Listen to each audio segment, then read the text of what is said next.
Yo les quiero contar a todos respecto a Ceci, que ya está acá con nosotros. Ella es profesora de Mindfulness, ella hace psiquiatría clínica, infanto-juvenil, es además médica del trabajo.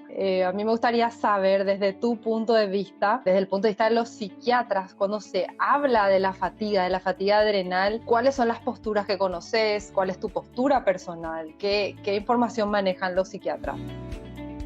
Realmente no hay postura, o sea, no es un diagnóstico clínico, no está hecho como un diagnóstico que uno puede buscar y encontrar artículos y ver un tratamiento protocolizado, no existe. Uh-huh. Y entre ginecólogos y endocrinólogos también la verdad que hay mucha controversia. Para mí la controversia es totalmente válida, de hecho, porque el término fatiga adrenal es un término que se usa, yo siempre digo que sería como decirle fuego de San Antonio al herpes zóster, es como el término coloquial común que se usa, pero en definitiva es como una insuficiencia de la glándula adrenal y es como por definición cuando las reservas de cortisol se agotan y ocurren una serie de síntomas relacionados a eso, lo cual el síntoma cardinal es como una bajísima resiliencia al estrés de todo tipo, desde una infección viral hasta un duelo, hasta lo que sea, pero también puede tener sus disparadores en una infección viral, un duelo y todas esas cosas.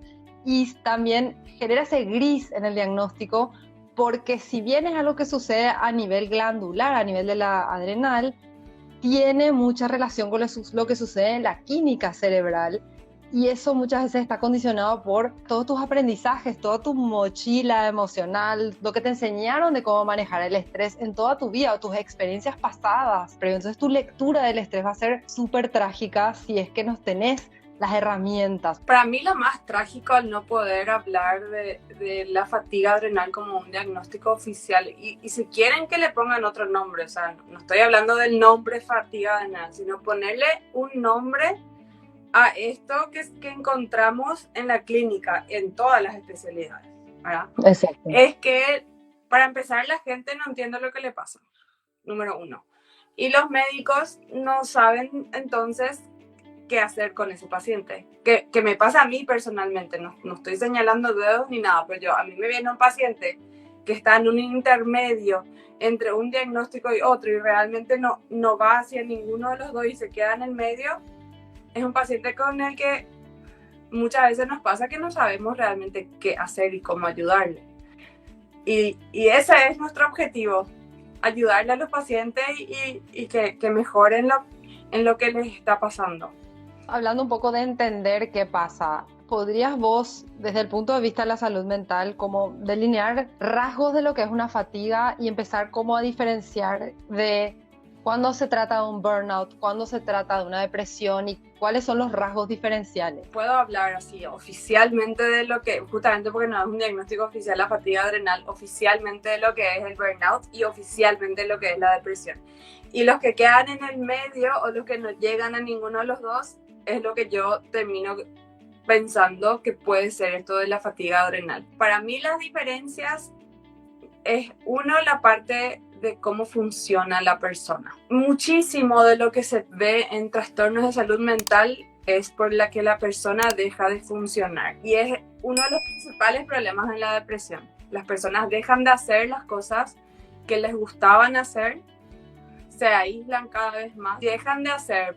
Uno, por esta apatía que empiezan a sentir, que no siempre la depresión es tristeza. Muchas veces la depresión es no siento nada. Entonces van dejando de hacer cada vez más y más cosas. Y les cuesta hacer hasta las cosas más cotidianas. Y eso es muy parecido a lo que pasa en la fatiga. La diferencia para mí es el corte en la funcionalidad que tienen. Porque la persona que tiene depresión puede llegar a estar totalmente incapacitada. Depende de la gravedad de la depresión que tenga. Entonces para mí, pero es mi opinión, ¿sí? Mi opinión desde lo que yo estoy leyendo y investigando es una línea continua donde se puede empezar de repente con una fatiga adrenal ocasionada por el estrés, por nuestros estilos de vida, los factores que probablemente vamos a hablar de acá que pueden estar influyendo en la fatiga adrenal y va a seguir y seguir y seguir y seguir. Repito, como la fatiga adrenal no es un diagnóstico oficial, no es que yo pueda encontrar un artículo en la que yo me puedo basar y justificar esto que estoy diciendo. ¿Cuál dirías, por ejemplo, que es una característica muy evidente de que lo que estás teniendo es un burnout, por ejemplo? Bueno, el burnout tiene 3 dimensiones. Uno de ellos es la fatiga emocional, pero agotamiento emocional se llama, porque es una cosa como que ya tanto sentí, tanto me molestó y tanto me estresó esto que ahora ya no tengo más nada para sentir. O me siento demasiado sensible, demasiado irritable,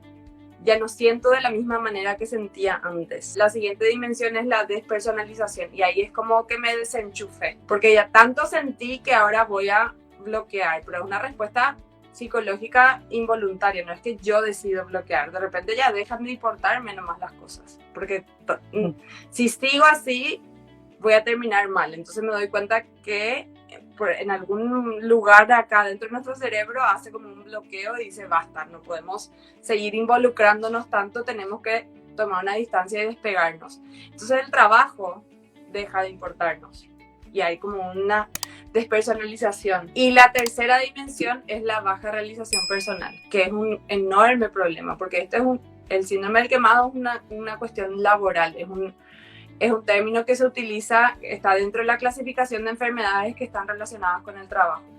Y por lo general la gente elige los trabajos que les gusta, que les hace bien, es el ideal. Por ejemplo, una persona que es un trabajador de la salud, que entró a esto por vocación y de repente dice, no me importa más, yo quiero trabajar de costurera, quiero trabajar de cocinero. Y hay historias y artículos que cuentan historias de médicos que trabajaban en emergencias, en lugares con altísimo estrés. Dice, esto a mí antes me gustaba, me encantaba, yo vivía para esto y ahora ya no. Y lo que muchas personas no se dan cuenta es que esto es parte de un síndrome, que tiene una razón y que tiene un tratamiento. Y hay otros que ya no, ¿verdad? Pero en ese momento ya es una decisión más personal y una decisión más tomada con más tiempo, midiendo los pros y contras, ya es una decisión para su bien a largo plazo. Y la fatiga adrenal no llega hasta ese punto. Esa es la diferencia. Claro, yo diría que en realidad va en forma escalonada y es como esa exposición al estrés continuo, lo cual conduce a uno u otro, pero es como que la fatiga adrenal muchas veces puede ser el inicio de todas estas cosas. Y también otro de los temas controversiales respecto a la fatiga adrenal es que hay distintos parámetros laboratoriales, que hay gente que dice que no existe un valor de corte y es un diagnóstico que se hace mucho a través del interrogatorio. Muchas veces hay pacientes que no tienen el valor laboratorial de corte, pero los síntomas son categóricos y lo que yo noto es que las pacientes con fatiga adrenal son pacientes que, al contrario de un burnout o de una depresión como tal, siempre que no estén ya en estos estadios, son pacientes que tienen como un poco de apatía, pero todavía tienen un poco de voluntad para hacer las cosas. Es una energía física la que falta y es una baja tolerabilidad al estrés. Yo siempre le digo a mis pacientes, es como que tenés el día planeado y de repente, no sé, llantaste, se te pinchó una cubierta del auto y eso en tu mente es así, se fundió el día, el mes, el año, todos mis planes, o tenés tus listas de pendientes y te tiran una cosa más y ya no podés más. O sea, se confunde mucho con un burnout, porque el burnout ya tiene estas características muy, muy trascendentes, muy de que ya no te importa más nada. En cambio, la fatiga adrenal es sencillamente no poder con toda esta sensación de sentirte aturdida todo el tiempo y literalmente una fatiga física. O sea, ellas sienten una fatiga física y después va tomando como otras dimensiones dentro de lo que es depresión, dentro de lo que es burnout. Y para mí es muy importante como médicos, sobre todo que la gente que está en la esfera del hormonal, los ginecólogos y los endocrinólogos, está bien, nosotros percibimos que es una fatiga adrenal, pero tener como esa agudeza en el interrogatorio de decir, esto no es solamente un problema hormonal, acá hay una depresión, acá hay un burnout. Es muy importante todo esto que dijiste, cómo diferenciar cuando de una apatía ya pasa a un no me importa nada y renuncio, y o sea, eso ya es muy crítico.